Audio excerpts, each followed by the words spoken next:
हे काय 6800?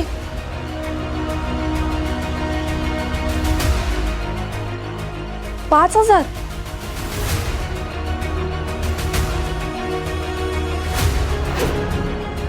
16,000चं बिल? दीकडे एवढे पैसे कुठून आले?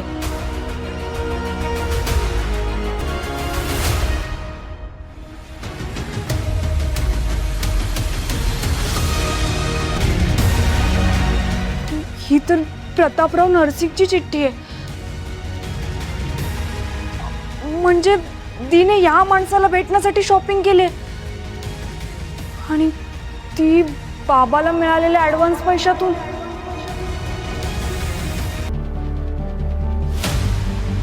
मराठी कलाविश्वातील अशाच अपडेट जाणून घेण्यासाठी टेलीचक्कर रिजनला नक्कीच सबस्क्राईब करा.